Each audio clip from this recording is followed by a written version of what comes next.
Exercícios resolvidos, questão 23. Pilhas são dispositivos que utilizam a tendência de uma reação química de oxirredução acontecer para produzir corrente elétrica.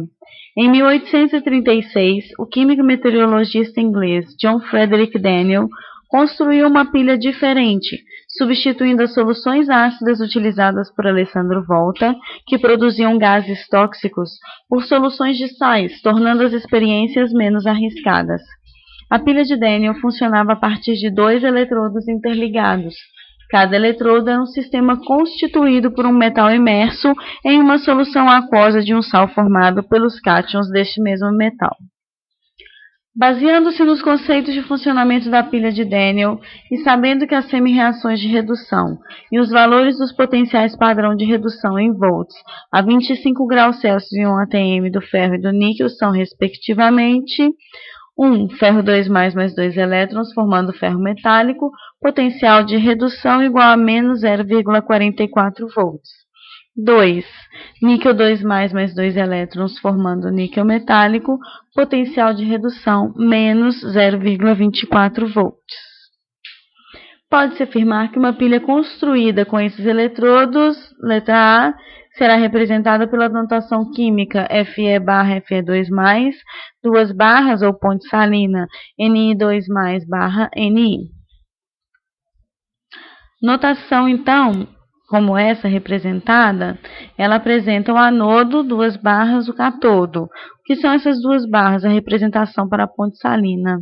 Então, à esquerda apresenta-se a forma reduzida barra forma oxidada do elemento que sofre a transformação. E no catodo apresenta-se a forma oxidada barra forma reduzida do elemento que sofre a redução. Desta maneira, essa notação foi apresentada de forma correta. Essa alternativa é verdadeira. Pois o potencial de redução do níquel 2+, é maior do que o potencial de redução do ferro 2+.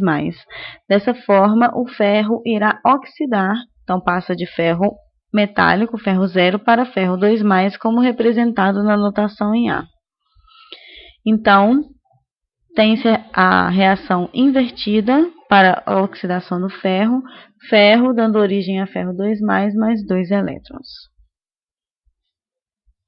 Analisando as demais alternativas, letra B, o seu potencial, ΔE, será igual a menos 0,20 volts.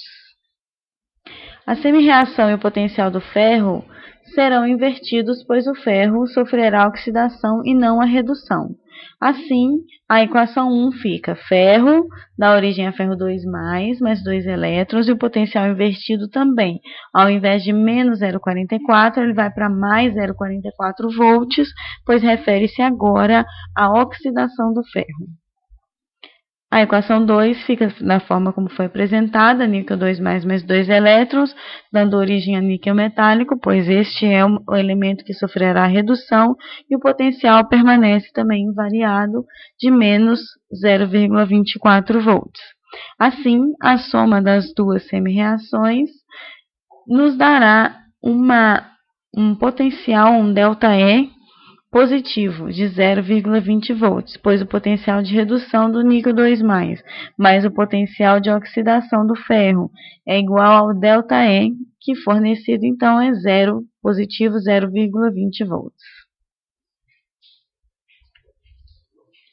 Letra C. Os elétrons partem do eletrodo de níquel para o de ferro. Na reação, como o ferro sofre a oxidação, o eletrodo de ferro é o eletrodo onde acontece a liberação dos elétrons. E o eletrodo de níquel é onde acontece a captura ou absorção destes elétrons. Então, esta afirmativa é uma afirmativa falsa, pois os elétrons partem do eletrodo de ferro para o eletrodo de níquel.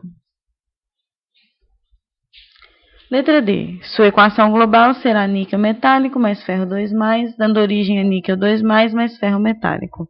Essa é uma afirmativa também falsa, pois a reação encontra-se invertida, sendo que o eletrodo de ferro é o anodo, onde acontece a oxidação, e na representação da alternativa D, ele está sofrendo redução, pois passaria de 2+ para 0. E o eletrodo de níquel, o cátodo, é o eletrodo que sofre a redução, o que está invertido novamente na alternativa D, pois ele passaria de níquel 0 para níquel 2+, não sendo essa uma semi-reação de redução e sim de oxidação. Letra E. Durante seu funcionamento, a massa da placa de ferro vai aumentando. Também é uma alternativa falsa.